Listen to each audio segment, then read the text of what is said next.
नमस्कार. आपल्याला अनेकदा वाटतं की देव मंदिरात आहे, मूर्तीत आहे. पण खरंच तो तिथेच आहे का? की तो आपल्या आजूबाजूला, अगदी आपल्या घरातल्या माणसांमध्येच लपलाय? चला, आज एका गोष्टीतून याचं उत्तर शोधूया.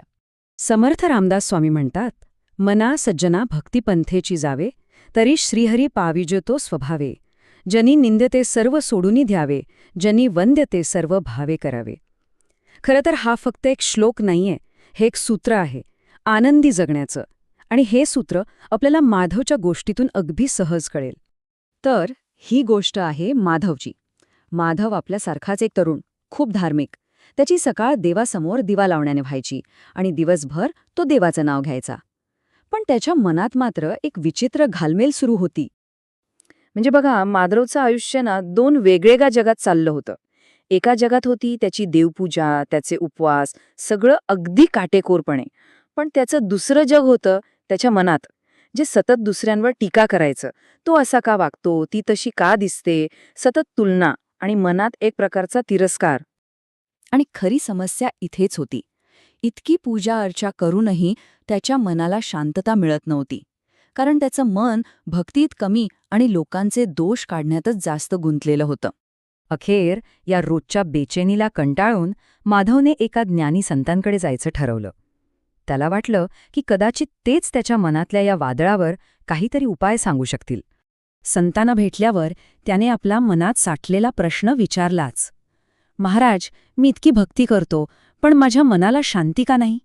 मला देव का दिसत नाही? हा प्रश्न कदाचित आपल्यापैकी अनेकांच्या मनात कधीतरी येतोच, नाही का? माधवचा तो निरागस पण तितकाच गंभीर प्रश्न ऐकून संत हसले. त्यांनी त्याला उपदेशाचे डोस नाही पाजले.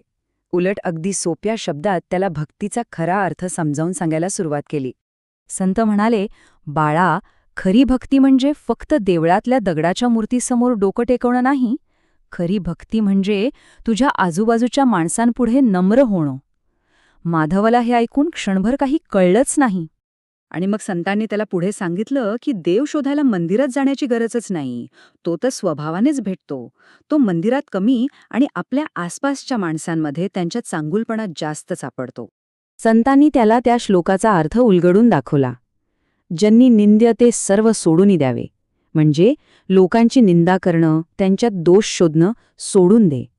आणि ज्यांनी वंद्य ते सर्व भावे करावे, म्हणजे लोकांमध्ये जो चांगुलपणा आहे त्याला मनापासून वंदन कर.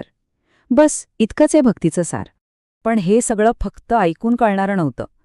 म्हणून संतांनी माधवाला एक छोटासा पण खूप परिणामकारक प्रयोग करायला सांगितला. 1 दिवसाचा प्रयोग. नियम एकदम सोपे होते. पहिला नियम, 1 पूर्ण दिवस कुणाबद्दलही वाईट बोलायचं नाही, मनात विचारही आणायचा नाही. आणि दुसरा नियम, जिथे कुठे थोडासाही चांगुलपणा दिसेल तिथे फक्त मनाने नमस्कार करायचा. आणि मग तो दिवस सुरू झाला. माधव एक नवीन दृष्टिकोन घेऊन घराबाहेर पडला. तो दिवस त्याच्यासाठी फक्त एक सामान्य दिवस नव्हता, तर तो एक साक्षात्कार होता. त्या दिवशी त्याला रोजच्याच गोष्टी वेगळ्या दिसू लागल्या. त्याला दिसली न थकता काम करणारी त्याची आई. त्याने पाहिलं रस्त्यावर कचरा साफ करणारी बाई किती प्रामाणिकपणे तिचं काम करत होती. त्याला एका रिक्षावाल्याचा प्रामाणिकपणा भावला, ज्याने 1 रुपयाही जास्त न घेता सुट्टे पैसे परत केले. आणि शेजारी एकमेकांना करत असलेली निस्वार्थ मदतही त्याला दिसली. या सगळ्या छोट्या छोट्या गोष्टींकडे पाहताना माधवच्या डोळ्यात पाणी तरळलं. ज्या गोष्टींकडे तो आजवर टीकात्मक नजरेने पाहत होता, त्याच साध्या प्रामाणिक कामांमध्ये त्याला आज परमेश्वराचं रूप दिसू लागलं. त्याचा सगळा अहंकार गळून पडला होता. त्या दिवसाच्या शेवटी माधवाला त्याच्या प्रश्नाचं उत्तर मिळालं होतं.